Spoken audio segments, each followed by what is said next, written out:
Okay, trending na trending ngayon itong revelasyon ni Senator Amy Marcos. Grabe. Ha?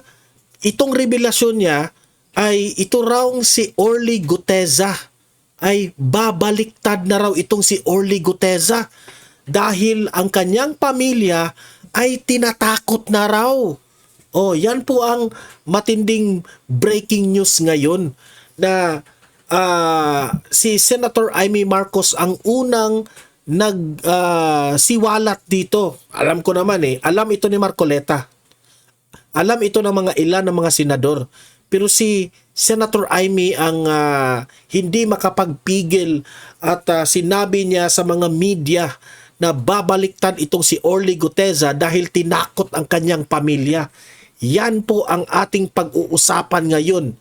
Ganyan na po ka-desperado itong gobyernong ito, itong administrasyong Marcos. Okay? Kaya syempre, si Orly Guteza, ang in-expose nito si Zaldico at si Martin Romualdez. Diba? At sino naman ito si Martin Romualdez? Pinsan ng ating presidente. Diba? So, siguro, takot na takot sila dito kay Orly Guteza na kung isisiwalat kung ano ang kanyang nalalaman patungkol dito sa skandal na ito, sabi ni Senator Amy, tinakot ang pamilya ni Orly Guteza. Okay? So mamaya, ipapakita ko sa inyo ang video na in-interview itong si Senator Amy at magre-react tayo, i-analyze natin ang kanyang mga sasabihin. Okay? Pero guys, bago ang lahat, bago natin ito pag-uusapan, help me po muna na i-like at saka i-share itong video na ito para guys, kakalat ito sa taong bayan. Okay? O, sabay-sabay muna tayong mag-like and share sa Donmar TV. Itong video na ito, like and share. 1, 2, 3, go! Okay, naka-like and share na ba lahat? And also guys, sa mga bago pa lang dito sa aking channel, mag-subscribe na po kayo para lagi kayong updated sa ating mga balita. And at the same time, yung mga cellphone ninyo, ma-notify yan kung meron tayong breaking news, bagong uploads, o kung nagla-live ang ating channel. Ma-notify kayo lahat dyan. Kaya mahalaga po na mag-subscribe tayo sa Donmar TV. 1, 2, 3, go! Ayan, nakasubscribe na ba lahat? Okay. Pero bago natin pag-uusapan yung patungkol sa sasabihin ni Amy Marcos, unahin muna natin itong balita patungkol po dito kay Congressman Kiko Barzaga na mas naunang kinasuhan ito sa House of Representatives kesa sa mga buhaya dyan sa Kongreso. Imagine that one. Itong batang ito, itong si Kiko Barzaga, ay kung ano po ang hinanakit ng taong bayan, kung ano pong nararamdaman ng taong bayan, itong si Kiko Barzaga po ay parang salamin. Kiko Barzaga is the reflection of kung ano yung feelings ng taong bayan. Kasi po, pinag-initan itong si Kiko Barzaga ngayon ng House of Representatives. Dahil nga, kung makakomment itong si Kiko Barzaga ay walang filter. Sasabihin niya ang dapat niyang sabihin. Like for example, sasabihin niya na kurakot po si Bongbong Marcos. Kurakot po si Martin Romualdez. Okay? Ganun po, walang filter. Yan ang mga sasabihin ni Kiko Barzaga.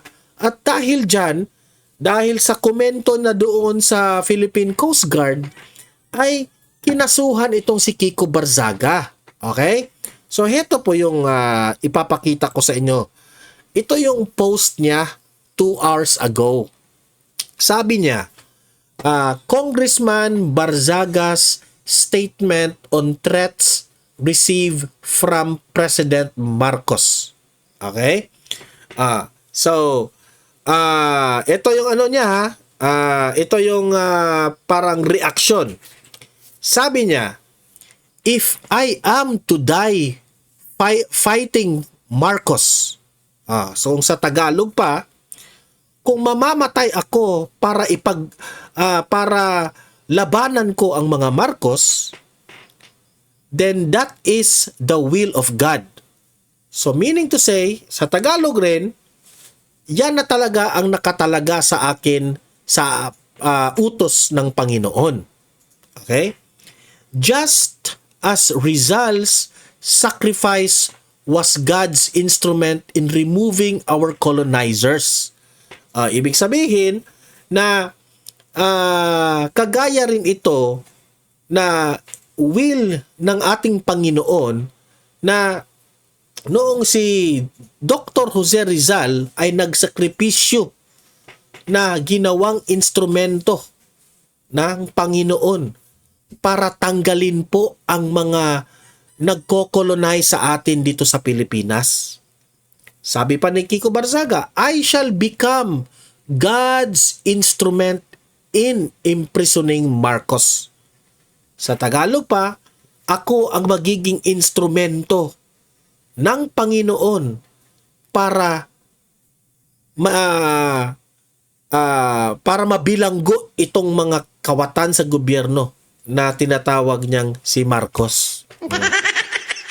Representative Kiko Barzaga. Alam niyo no, itong statement ni Kiko Barzaga is very strong. Actually, sa totoo lang, ang kinalaban niya dito, yung presidente natin eh. Hindi na nga siya nag-filter na sinabi niya ito. Sinabi na nga niya dito na gusto niyang makulong itong si Bongbong Marcos. Kasi naniniwala itong si Kiko Barzaga na corrupt itong si Bongbong Marcos. Okay, hindi tayong nagsabi niya na siya.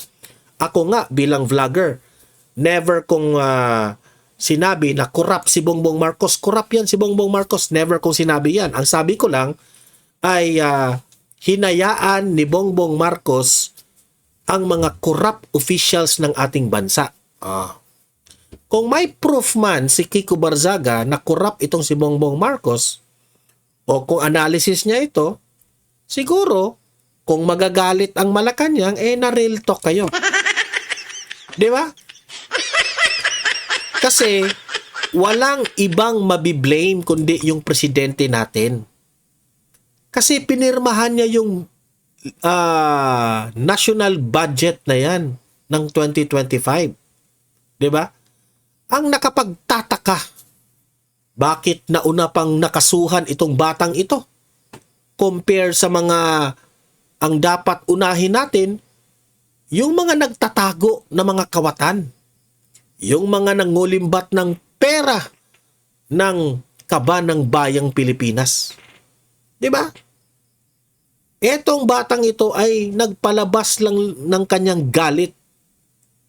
Bakit? Masakit ba ang totoo? Nasasaktan ba kayo sa mga sinasabi nitong si Congressman Kiko Barzaga? Kung nasasaktan kayo, mas nasasaktan kaming taong bayan na lahat ginawa ng taong bayan magbigay ng buwis, magtrabaho ng maayos, magbigay ng karapat-dapat na buwis para sa ikakaunlad natin, pero anong nangyari? Ninakaw lang ng mga buwayang mga kongresista. Hindi lahat ha. Hindi lahat. Meron pa rin mga matitino dyan. So, kung nasasaktan kayo sa sinabi ni Kiko Barzaga, well, ganun talaga. Take it or leave it. Dahil nasasaktan sila, tama nga yung sinabi ng isang vlogger na napakinggan ko eh. Sabi niya, ang mga politicians na nagtatrabaho ng tama, kagaya nila Kong Polong Duterte, VP Sara, Senator Bato, Senator Bongo, yung mga matitino nating mga politicians, yun pa yung mga gusto nilang makulong. Yun pa yung mga pinagbibintangan nila. Pero yung mga kawatan sa gobyerno, yung mga nagnakaw na mga bilyon-bilyon, yun pa yung nasa mabuting kalagayan. Ganyan na ba tayo sa bansang Pilipinas? Kaya ba hindi tayo maka-move on? Hindi tayo nag-i-improve bilang bansa? Hindi tayo nagtatagumpay? Dahil meron tayong kultura na ganyan? Yung mga matitino, yun pa yung mga napaparusahan? Grabe. 'Di ba? So ano sa tingin ninyo? Tama lang ba ang ginawa ni Kiko Barzaga? Naniniwala ba kayo sa mga sinasabi ni Kiko Barzaga na corrupt itong si Bongbong Marcos, Martin Romualdez at si Zaldico? Naniniwala ba kayo kay Kiko Barzaga? I-comment nyo dyan, ha? Oh, ano sa palagay nyo? Kung sa tingin niyo mga corrupt itong mga taong ito, ipaliwanag nyo bakit sila corrupt. Kung naniniwala kayong hindi sila corrupt, ipaliwanag nyo rin. Okay? Para makita natin yung argumento sino yung mas tama sa atin. Okay? At heto, bago pa rin natin ipapakita yung revelasyon ni Senator Aimee tungkol kay Orly Gutesa. Bakit ba babaliktad itong si Orly Gutesa? Unahin muna natin itong nag-trending na balita patungkol po kay General Torre. Itong si Torre, ha? Si Torre, 'di ba? Maganda na sana yung pwesto ni Torre. Ano na sana parang chief PNP na si Torre, 'di ba? Biglang binawi ng presidente nating si Bongbong Marcos. Ngayon si Torre, nagpapa-interview na itong si Torre. Ang tanong, dahil ba tinanggal ang pagiging chief PNP ni Torre ng ating presidente? Nagtatampo ba si Torre ngayon kay Bongbong Marcos? Bakit sumasama ngayon si Torre ng mga dilawan like nila Laila de Lima? Nagtatampo ba talaga si Torre? Pakinggan natin ang sasabihin ni Torre, ha, at tayo po'y magre-react dito. Eto, Torre, pasok! Agosto nang sibakin si General Nicolas Torre bilang PNP chief. No hard feelings naman daw siya kay Pangulong Bongbong Marcos. Yan ang Okay, no hard feelings daw siya. Meaning to say, hindi siya nagtatampo. Ang tanong, nagplastik-plastikan ba si Torre? Di ba? Siguro ako nagdududa ako dito. Deep inside, meron akong na-analyze na may konting kung hindi man konti, hindi lang pinakita ni Torre. Pero for sure, this is my own analysis, this is my own opinion. Sa tingin ko nagtatampo itong si Torre, hindi lang niya ipinakita. Kasi magmukha siyang katawa-tawa kung ipapakita niyang nagtampo siya kay Marcos Magmukha talaga siyang katawa-tawa at loser talaga kung magpakita siya ng galit. Sa tingin ko may nagtatampo ito pero hindi lang niya talaga ini-express. Okay? Wait lang. Let's play the video. agenda report ni Francis Volpe. Matapos ang ilang buwang pananahimik, lumutang para sa isang panayam sa Abante si former PNP Chief General Nicolas Torre III. Kasi nag-promise sa kanya ang administrasyon na bigyan siya ng posisyon. Hanggang ngayon, walang posisyon na ibinigay. Di ka ba magtatampo niyan? For sure, magtatampo ka, pero hindi lang yan pinakita. Sa tingin ko hindi man aaminin ni Torre, pero I don't believe him, okay?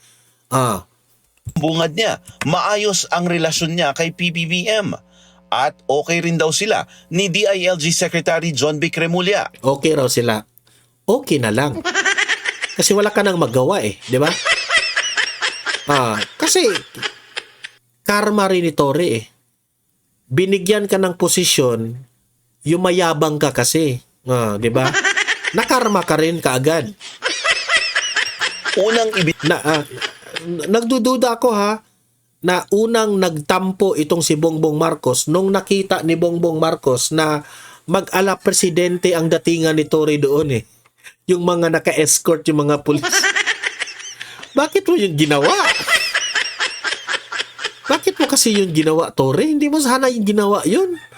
Hindi ka nagawa ng vice president. At presidente, ikaw pa kaya? Sobrang sablay yun eh.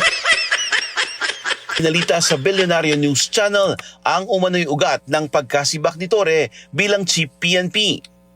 Kabilang ang hindi niya pagtalima sa utos ng NAPOLCOM, kaugnay sa kanyang utos na reassignment sa mga police official. Pero para sa akin, alibay na lang itong mga ganito eh. Kaya raw siya sinibak sa pwesto dito sa issue na ito. Pero mababaw yung issue na yan eh.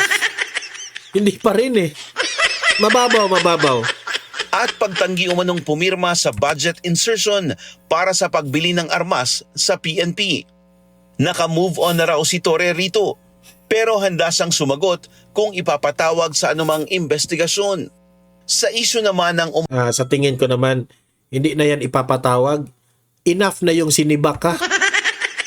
Di ba? Enough na yun. umano'y pag-aaklas ng mga general, tiwala raw si Torre na mas mananaig ang tungkulin ng mga pulis sa saligang batas kaysa anumang paghihimok ng destabilisasyon. Simula noon hanggang ngayon, ang PNP palaging nasa konstitusyon yan. Simula noon hanggang ngayon, I don't think that the PNP will go out of its way para sa... Ang mga statement ni Torre dito, alam mo ba? Parang ipinakita niya dito sa interview na ito na hindi ako insecure. Makagalaw ang kapulisan kahit wala ako. Parang 0% of insecurity talagang ipinakita niya dito, di ba? Para sa akin in my own opinion, kinokontrol niya ang feelings niya. Duda ko rito, syempre na-insulto rin siya sa ginawa ng administrasyon. Sino ba namang hindi ma-insulto? Pero hindi lang niya kayang ipakita kasi magmukha nga siyang katawa-tawa. Mas lalo siyang tingnan na small o weak. extra constitutional activities. Tiwala rin si Torres sa kakayanan ng PNP sakaling lumabas ang ICC warrant at ipatupad ang pag-aresto kay dating PNP chief at Senador Bato de la Rosa. The PNP is composed of the 220,000 people, and I have never ever considered myself indispensable. Okay? Nawala ako sa PNP, hindi naman tumigil ang PNP. So, the PNP will go on. So, kumpiyansa kayo, sir? Walang insecurity, Pero deep inside niyan, my heart is crying. Sorry. Isa po dyan, Kung sakali. it is full of talent. Kayang-kaya ng PNP i-carry out ano man ang utos na ibibigay sa kanya. Huling pasabog ni Torre, tatakbo siya sa inorganisang fun run laban sa bullying ng kanyang NGO na General of the People. Pero pagdating sa pagsabak sa politika, bagaman bukas sa public service, ay maaga pa raw para pag-usapan ito. Seriously, pinag-iisipan ko yan. But you're not closing your door, sir. Tingnan natin tingnan natin. You're kasi open to any. Parang, di ba, parang you're working all your life. Alam mo, Torre, huwag ka nang tumakbo. Huwag ka nang tumakbo kasi ang boboto sa inyo, mga dilaw at loyalista. Paano yan? Hindi ka manalo-nalo niya. Ang liit-liit ng fan base mo or support base mo. Hindi ka mananalo. Nagsasayang ang mga magfi-finance po ni Torre, no? Meron naman talagang mga nagfi-finance during election, no? Yung mga malalaking mga kumpanya na pwedeng tulungan si Torre para tumakbong senador o tumakbong congressman. Sasabihin ko na, uunahan ko na kayo. Wag na kayong suporta kay Torre. Mas marami yung mga nagagalit sa kanya compare sa mga susuporta sa kanya dahil sa ginawa niya kay Duterte. Napupuno nga ito ng basya sa Facebook. So, kung sino man ang magfi-finance kay Torre para tatakbo siya sa 2028, wag nyo niyang ituloy. Nagsasayang lang kayo ng pera. Sayang yung pera. And then, pag-retire mo, isa na lang ang tatrabahuin, ang isa na lang natitirang mo mission, mamatay. Di ba? Mamatay ng peaceful or mamatay ng exit the world because nobody lives forever. So, sa akin is maybe time to enjoy. Sana inisip mo yan, Tore, nung hinuli mo si Duterte. Alam mong matanda na si Tatay Digong, pero anong ginawa mo? Wala kang respeto. Sana, ha? Sana, Tore, hindi mangyari sa'yo yung nangyari kay former President Duterte. Good luck lang sa'yo. Life now. Personal daw niyang naranasan ng pambubuli, pati online. Kaya ito ang gusto niyang pagtuunan ng pansin. Gaganapin ang Sa usapin namang bully, mas ano ako doon, sang-ayon ako doon fun run na dapat wala na yung bully. sa Sabado, November 16 sa Greenfield City sa What I mean applicable ito sa lahat in all ages. I'm also against bullying. Santa Rosa, Laguna. Para sa agenda, Francis Kayo nang humusga sa balitang ito na lumitaw si Tore na sinabi niyang hindi siya nagtampo. Sa tingin ninyo, ano sa palagay nyo? In your own opinion, kayong mga audience ko ngayon, nagtatampo ba si Tore kay Bongbong Marcos? Kung nagtatampo siya, bakit? Okay? O naniniwala kayo na hindi siya nagtatampo kay Bongbong Marcos? Bakit hindi siya nagtatampo? Ilatag nyo rin ang ang opinion nyo dyan kung naniniwala ba kayo o hindi kayo naniniwala. Okay? Kasi sa tingin ko na nagtampo ito pero hindi lang ipinakita. Okay. Move na tayo. Dito na tayo sa main topic natin. Hetong si Senator Amy Marcos. Nagpalabas ng maiinit na statement na ito raw si Orly Guteza, ang kanyang pamilya, ay tinatakot raw. Ang tanong, sino? Sino ang nagtakot sa pamilya nitong si Orly Guteza? Kaya raw, kung sisipot itong si Orly Guteza sa Senado, ito po ay babaliktad na. Meaning to say, babawiin niya lahat ang kanyang sinabi. Noong sinabi niya na naghahakot sila ng pera o basura ang kanilang tinawag doon So meaning to say, paano kaya nila sasabihin ni Orly Guteza na babaliktad siya? Na hindi totoo.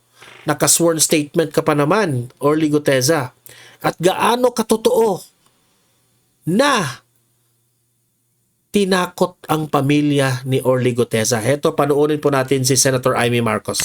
Sa ibang balita, siniwalat po ni Senator Amy Marcos na nakatanggap siya ng impormasyon na dadalo ang whistleblower na si Orly Guteza sa pagdinig po ng Senate Blue Ribbon Committee sa Biyernes, pero hindi para magdagdag ng impormasyon na kanyang nalalaman, ngunit para bawiin po yung kanyang naunang testimonya. Kunin natin ang detalye sa live report ni Mean Corvera.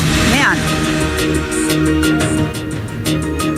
Ali, sabi ni Senator Amy Marcos, may mga testigo raw na tinakot para bumaligtad at bawiin yung kanilang mga naunang testimonya sa mga investigasyon ng Senado. Sabi ni Senator Amy Marcos, yan ang aabangan sa pagdinig sa Biyernes. So magre-recount na yung Marine. Yun daw ang paputok At saka, yung 17 congressman na lang ang hahatakin. Hindi na star witness ang aking pinsan. Si Martin Romualdez yung tinutukoy niya doon Nakatanggap ng impormasyon si Senator Amy Marcos na haharap umano sa pagdinig ng Senate Blue Ribbon Committee sa Biyernes si dating Marine Sergeant Orly Guteza. Pero hindi para magsabi pa ng iba niyang nalalaman sa nangyaring delivery umano ng mali-maletang pera galing sa kickback sa flood control projects, kundi para bawiin ang kanyang naunang testimonya. Sabi ni Marcos, nagbago na rin umano ang naunang plano na gawing state witness ang kanyang pinsan na si dating House Speaker Martin Romualdez. Nagbago ata isip, nahiya din sa sarili. Kasi ang dating narinig ko, magiging state witness, siya ang magiging star witness, bibigyan ng witness protection. Pwede ba naman? Ang kapal-kapal naman ang mukha ni Martin Romualdez. Siya pa yung state witness. Di ba?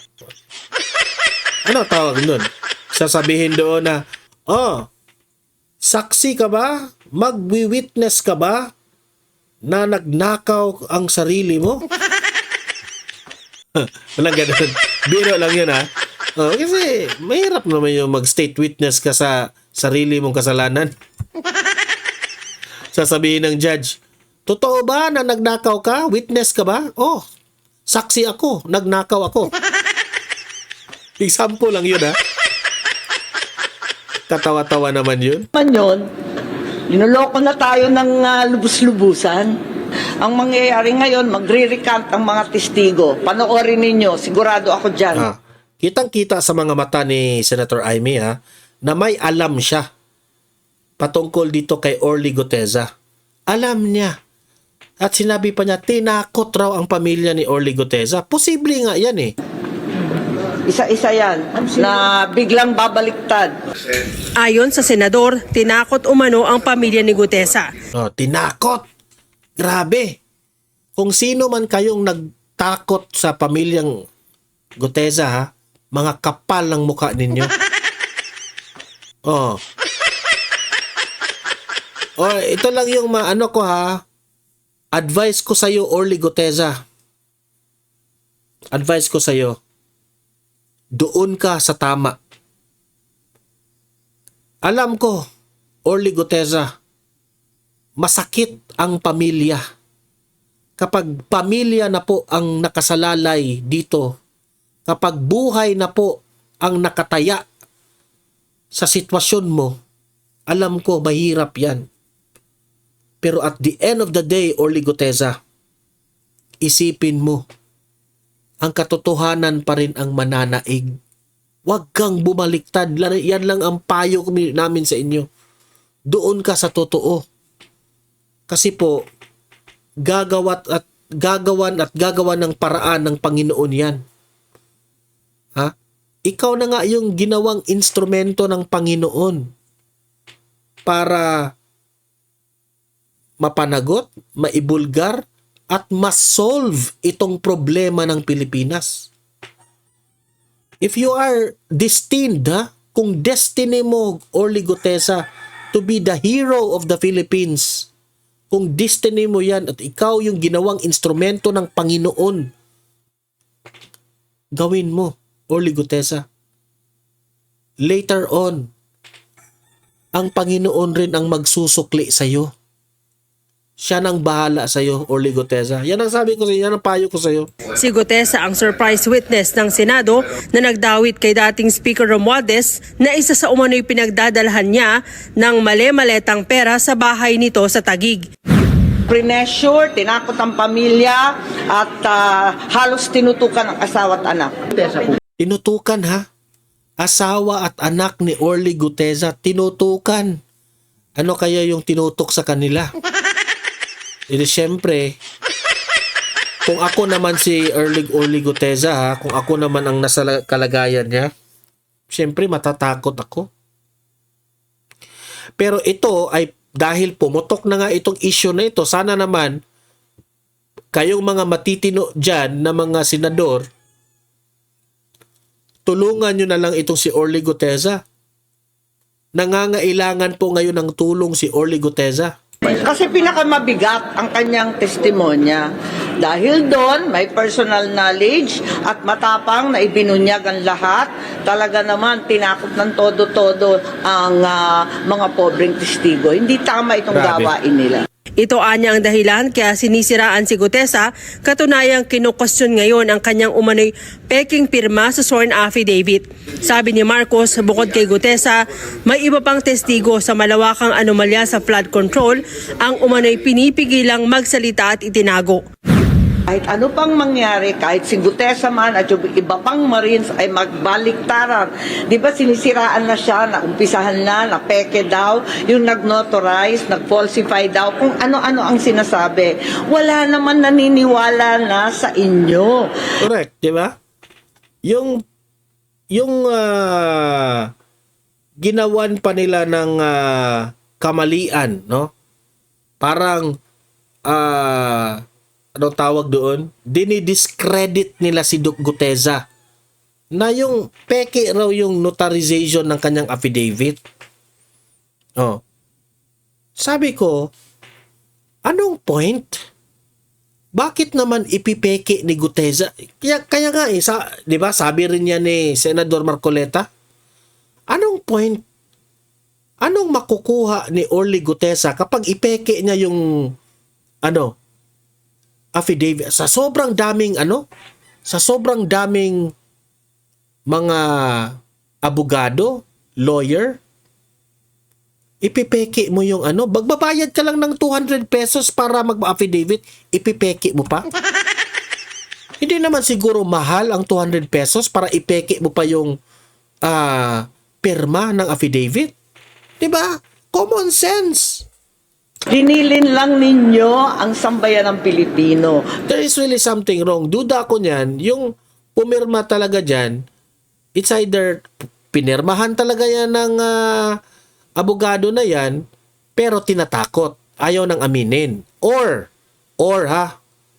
ang tao ng abogado, secretary ba ng abogado, yun ang pumirma. Tapos tinatakot ngayon itong abogado na ito, wag tayong umamin. Ganun na. Pero ang Pilipino, hindi na po magpapalo. Kasi may nagsasabing tinatakot raw sila. May nagsasabi rin, lumabas ang issue na parang yung nagpirma na nakalagay doon pangalan doon sa abogado ng notarization, parang kasabwat na rin. Naging kasabwat na rin. Diyan ang mga usap-usapan. Nagaano ba yan katotoo? Nakuha niya raw ang impormasyon sa ilang source mula din sa Malacanang. Problema, Malacanang has become very leaky. As a matter of fact, the entire administration has become very leaky. And Because your brother is also wiki. Ang Malacanang, if the Malacanang is leaky, it's all because your brother is weak. Wiki. daming nagsusumbong dahil sila mismo nagdadalawang isip, maraming matinding abogado dyan, maraming mahuhusay, magagaling, at may konsyensya. Marami sa kanila, hindi rin mataiman nangyayari. Wala namang balak si Marcos na dumalo pa sa mga pagdinig ng komite. Hindi siya pabor na si Senator Ping Lacson ang muling mamuno sa Blue Ribbon Committee dahil para sa kanya may mga... Hindi isang ayon si Aimee kasi tuta ito rin si Ping Lacson. Tuta ng kanyang pinsan. hinaharang umanong impormasyon. Kakahiya sabihin dahil colleague namin. Pero sana, hayaan ang interpelasyon at ang investigasyon mapunta sa kung saan. Parang sa tubig yan eh. Pag fina-flood control mo, mas lalong huhupa.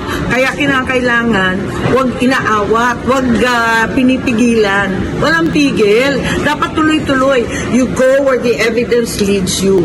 Tiisa na lang kung sinong matumbok. Ali, hiningan natin ng komento hinggil dito ang tanggapan ni Senator Ping Lacson pero hanggang ngayon wala pa siyang inilalabas na anumang pahayag. Sa Biyernes, kinansila na yung nakatakdang plenary deliberations para sa pambansang o panukalang pambansang budget. Yan ay para bigyang daan ang pagdinig ng Senate Blue Ribbon Committee. Ali. Okay, dagdag impormasyon lang man dito sa sinasabi. Kasi all this time wala si Orly Gutesa eh. Na kanino siyang kusdiya? May handler ba siya? Siya ba ay nagtago? Meron bang nasabing senadora tungkol dito? Hindi niya daw alam, Ali, kung nasaan ngayon itong si Gutesa. Pero doon sa huling panayam kay dating Secretary Mike Defensor na siyang sinasabing nagtumulong at nagharap dito kay Gutesa sa Senado. Ako, duda ako dyan ha. Dito lang, wild guess lang itong sa akin. Kung totoo itong sinabi ni Senator Aimee Marcos na tinatakot itong pamilya ni Orly Gutesa, sabi pa nga niya, tinutukan itong pamilya ni Orly Gutesa. Ano yung sinabi ni Mike Defensor na si Orly Gutesa ay nasa kamay po ng mga Marines kasama ang kanyang pamilya? Kasi sabi nila, di umano, mas katiwala, no?